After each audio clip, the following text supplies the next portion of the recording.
is just fantastic. Hello everyone, welcome back to another video. Today we are going to be taking a look at some more what appears to be scripted fakery from the IRL streamer, a returning streamer, which affords us the opportunity to look at one of their biggest simps. Yes, briefly, don't worry. And we'll finally have a look at the return of a podcaster who scammed her audience, which will be a circle really of this video because the first person we're going to look at has scammed his audience as well, over the exact same thing. It's embarrassing really, isn't it? But at least at the same time we get some theme, right? Okay. The first person we're going to look at is Jack Doherty. Now, Jack has maintained a level of consistency as a streamer, applying his trade on the relevant platforms that he wastes his time on. He still has a sizable audience, and he's still living it up quite a bit. I don't think I need to add much more than that, but we do need to now insert his now ex-girlfriend, McKinley Richardson. Courtesy of Feared Buck, she called the police on him, and this is because during one of his streams he got a bit too close and a bit too threatening, and yeah, no, it didn't work in his favour anyway. So the police arrived to help her get her belongings from his house, and that is what we're going to look at first. As like my girlfriend called the cops on me to get all her stuff out. Insane. Like what the I can't believe what's happening right now. Girls are the fake it. You guys wouldn't even believe it. I'll be honest with you here, Jack. I don't think there are many in the wider space of the internet where the more predominant casual observers see and hear about you would believe any of this is reality anyway. The whole wedding thing from earlier in the year, the crypto scams, the crashing of insanely expensive cars, the flaunting of wealth that is not deserved. Let's face it here, Jack, no one cares. But with the sincerity written on your face, you're really selling it. Yo, who is this though? I need to know.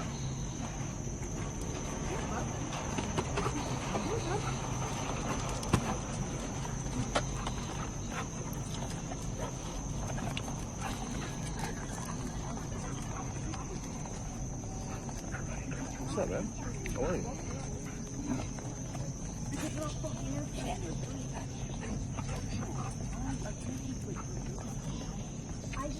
It's tragic really that if this is to be believed to be true, which is always hard to tell when it comes to the world of Jack Doherty, that Jack really doesn't understand how to work with law enforcement, which is odd for a guy who usually hides behind security. Now I know they're not law enforcement, he is used to just being protected. But when it's the other way round and now a negative light is shone on him, and the potential for that spiralling for him becomes more apparent, he's not really thinking about that, is he? Instead he's thinking of the moment how to be even more of a little bitch. You'll understand why in a second. So you wouldn't answer me, bro. Are you f***ing kidding me? Like, what? Alright. You called the cops. McKinley, slow down so I can be with you. Alright, you gotta get out of my house. I didn't let you. I didn't say you can come in. She's letting us in. She doesn't own this house. I didn't say you can come in my house. Her address I is don't on care. here. She's a resident here. I don't care. You guys aren't allowed in my house. We're not here to have a hard You guys aren't time. allowed in my house. I'm sorry. She lives here. Who gave you? She did. She doesn't own this house. To be honest here, Jack, if we are to believe this is reality and you have threatened your now ex, the police are well within their right to help, as her residence was listed as that place. She doesn't have to be the owner for that. I understand individual freedoms and rights. I know that in America it's not the same as it is, for example, in the United Kingdom. But when it comes to the subject of DV, which is where this roughly goes, you want to comply because it's good for optics. You might want to think it's good for drama, but that short-term release is not in your favour. It's mostly in your ex's favour, especially if she decides to use her platforms to expose you, which she more than likely will do because you're all cut from a similar cloth. Just because she doesn't mean she made permission to... Bro, you called the cops on me in my own f***ing house after I've done everything for you. I didn't threaten you, bro. Bro, how did I threaten you? Can you stay over there? Fuck that. You're in my house.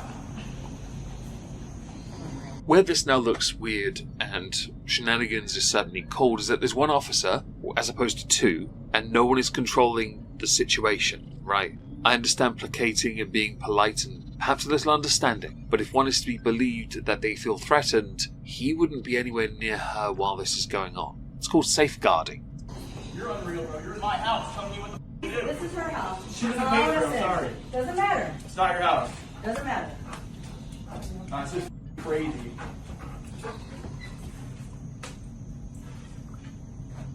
McKinley, what the f*** are you doing? Well, we found the second officer. Perhaps it would have been advisable to have them in this totally real situation that I am on the fence on. Be a bit more present, right? There's a little bit more to this clip before we move on to the next person. Context is key, and of course I don't want to be accused of cherry picking or quote mining.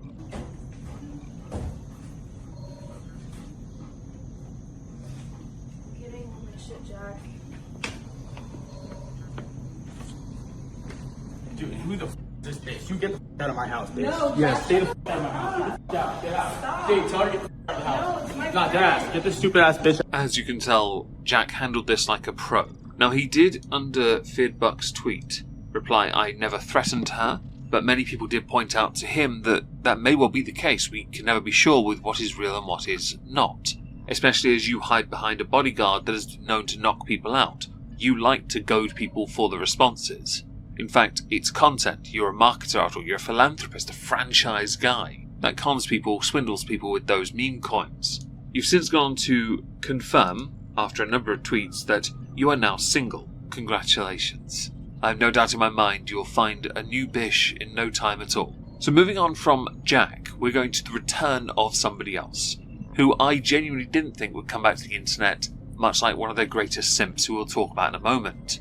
I'm of course speaking of Keffals, who had a live stream on their live channel titled "It's My Birthday for Real This Time," where they played some video games, responded to Discord stuff. They just chilled, right? That's all it was. It was like a 5-hour stream-ish of video games that were quite bad. But the parts that matter would include a part shared by the Kiwi Farms on Twitter, where Keffals, after failing to do things, would shock with a stun gun. Because why not? This is how I know God's not real, by the way.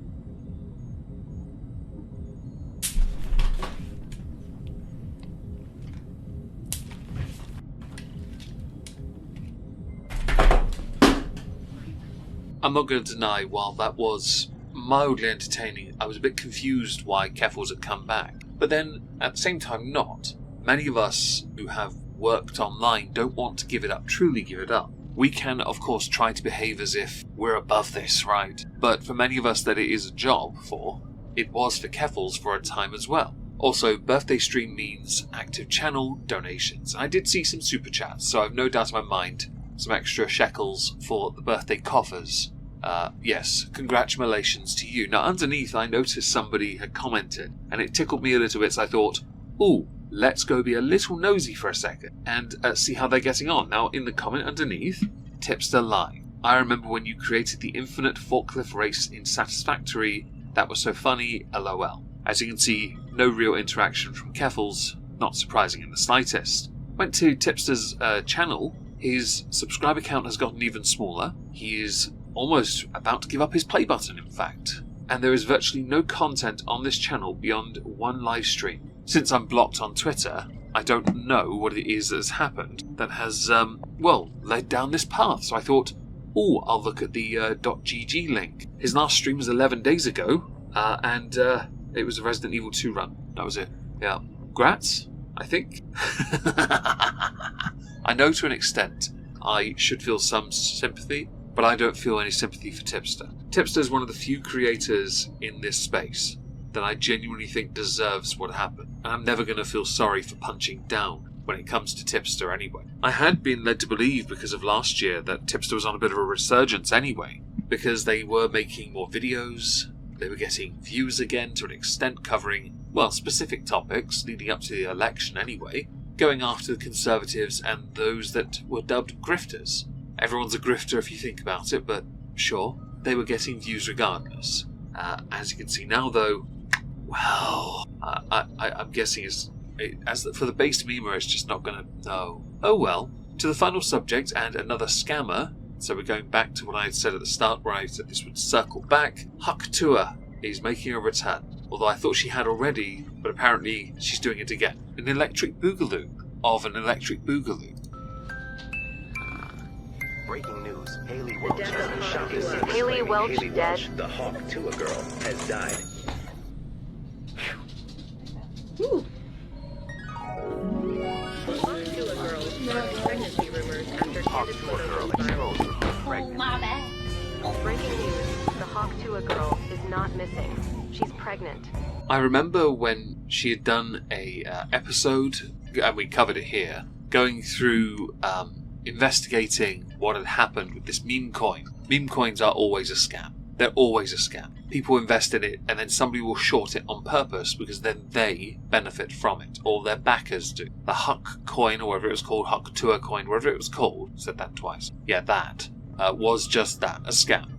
And many have not forgiven, even with the apologies that Haley has provided. The internet is never the forgiving type. A return to regular programming would benefit though, because some transparency, some regularity, and also many did actually enjoy her show, right? She had a natural talent for telling a joke. That's it, really. It's just naturally funny. I was going to insert some people who do podcasts that I find quite funny, like Theo Von, but I don't want to be accused of false equivalences. Instead, I'm going to finish her video here so you can see it all in its glory, and then have some final remarks that are relevant to her, Keffals, and Jack.